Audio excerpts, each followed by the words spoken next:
Hello my quilting friends! Leah Day here with a new machine quilting tutorial. Today I'm quilting this beautiful hoop quilt. It was so much fun to create and I challenged myself with the quilting. This was kind of tough. I decided to do curved ruler foot quilting. So I used the curved templates 4 and 2 from the Dresden plate template set, and I just focused on those curvy archy shapes and used that to quilt curves here in the background of the center of this hoop quilt. I share with you all of the steps. I made some mistakes, but you know what? I didn't rip a single stitch and I love how this came out. So let's get started quilting it together. So I'm getting started in the center and I've stitched in the ditch around my shapes, and then I'm using template number 4 from the Dresden plate template set. So you can cut Dresdens, you can also use this for ruler foot quilting. And I'm lining up the center line with the center kind of join where those half square triangles come together.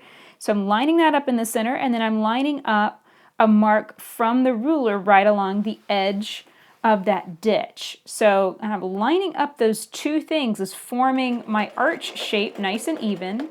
So I'm stitching back so that my foot is right up against that template, and I'm making sure that that template's not going to slip, and then I'm going to smoothly make that curve.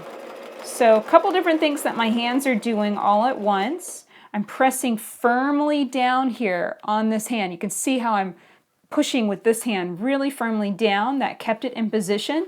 With this hand I was steering the block through the machine, and I was pressing it also right up against the foot. So that's how I created that beautiful smooth arch shape. And I know this is white on white, it's white thread on white fabric, so it's a little tricky to see, but here's a photo of it so you can see just how nice that turned out.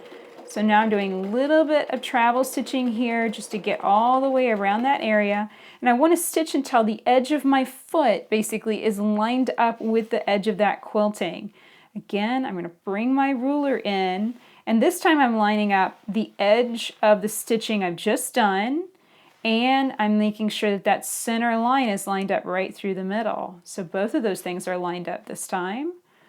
And I want to make sure that I'm right up against so the ruler foot is right up against the ruler.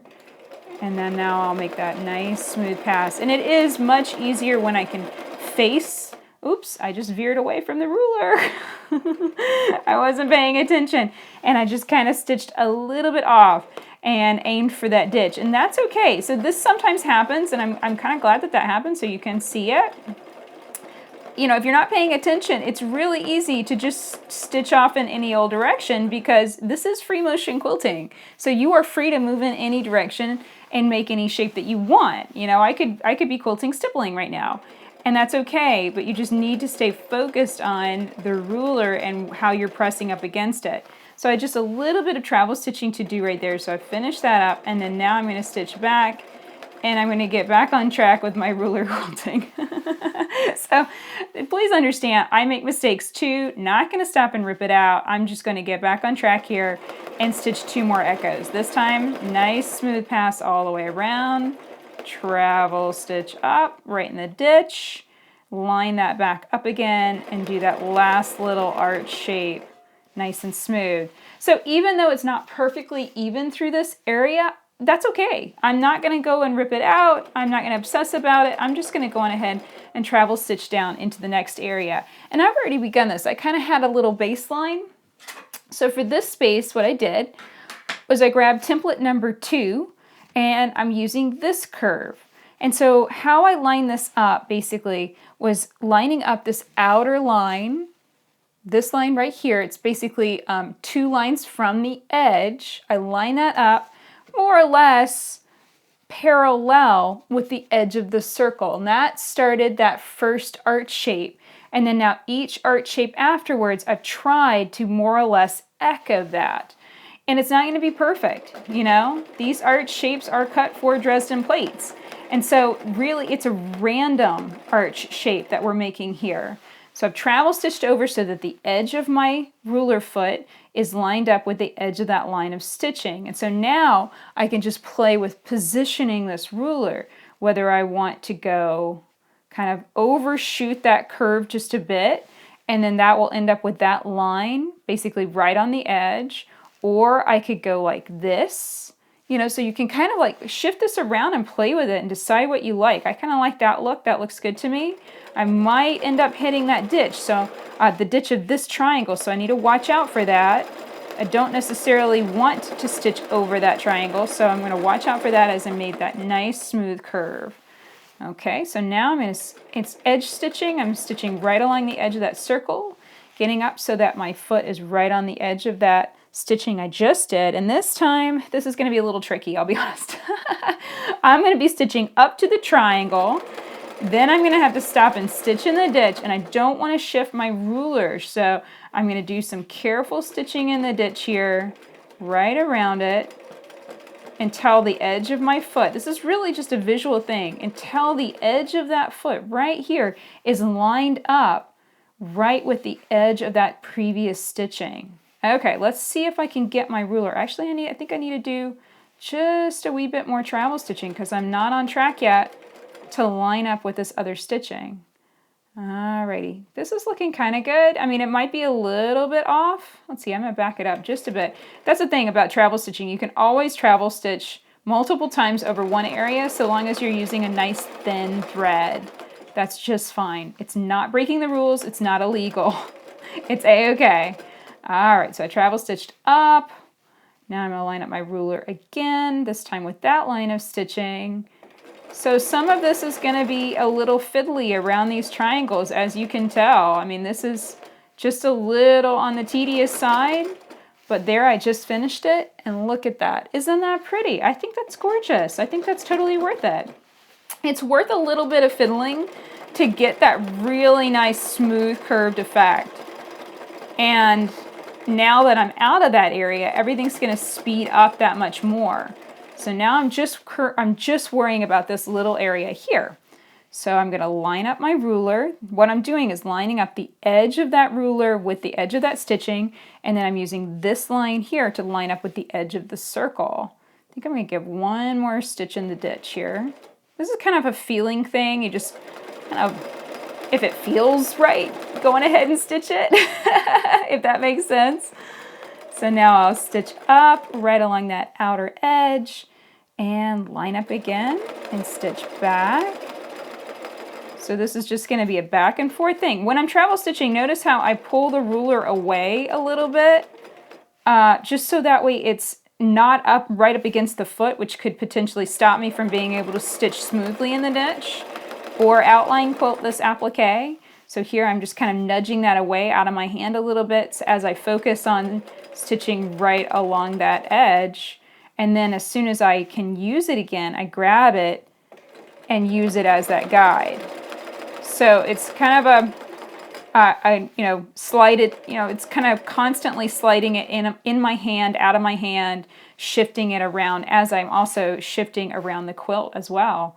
And this is really interesting. This quilt is a mini, it's small. However, it is basted with some fusible fleece, which is a little thicker and denser than I'm used to, which is kind of making the block a little bit more rigid on the quilt, on the machine.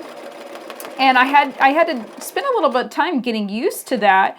And I admit, the first few arches that I stitched with my ruler didn't come out as great as I would have liked. And this is something that's really important. When you're first trying out new materials for the first time, please make a practice sandwich and practice a bit. Do as I do, not as do as I say, not as I do. I didn't practice this today because I was just so excited about jumping on this quilt and stitching this. And I admit, some of my beginning stitches would have looked a lot better had I taken a little bit of time out and done some practice first. So it is feeling a lot more comfortable now, and I'm speeding up, as you can probably tell. Now I can already see that I'm going to need to do some travel stitching and get around the back side of this triangle. So I'm going to go ahead and do that, but this time I'm not going to move the ruler because it's kind of serving as a baseline for this design. So I want to keep the ruler in place. So I'm focusing on many things at once. I'm holding the ruler down, but I'm stitching in the ditch. And then now I'm back on track to stitch that smooth curve. That was kind of an awkward pivot. It was just a little bit weird feeling. That's okay. Now I'm shifting my ruler down to the previous line. so that way I can travel stitch down to it and be on track. So I'm stitching down right up against that foot. I think I'm going to nudge it down just a little bit more. It looks a little off to me. There we go. Take 1 or 2 more stitches, and now I use that curve as a guide. There we go, just like that. Now I'll do the same thing. What I'm doing is shifting down, using these lines I've already stitched as a guide, and I'm shifting the ruler downward. Now I'll travel stitch over to the point that my ruler foot hits up against the ruler. And then now I make that arch. And that one, wow, that was way off.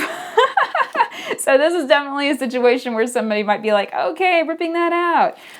Not going to, not sure why that was that far off. Maybe I had the wrong line lined up, or maybe it was just the wrong angle, possibly the wrong angle, why that ended up that way. What I'm going to do is I'm just going to take a little arch shape there to maybe kind of mitigate that look, travel stitch out of it. I'm going to leave it, not going to worry about it. You know, if someone looks at my quilt, it's like, wow, that's not evenly spaced. They've got too much time on their hands. So I'm not going to worry about it. We're going to keep on going. Here we go. So now I can speed up, and thankfully I missed the corner of that triangle, so I'm back on track and I can go on ahead and keep on stitching a little faster. So, you know, the funny thing about it is whenever I'm telling you I'm not ripping something out, I'm telling myself I'm not allowed to. So as I'm saying, not going to rip that out, I'm actually saying, Leah, you are not allowed to rip that out. Not going to happen today.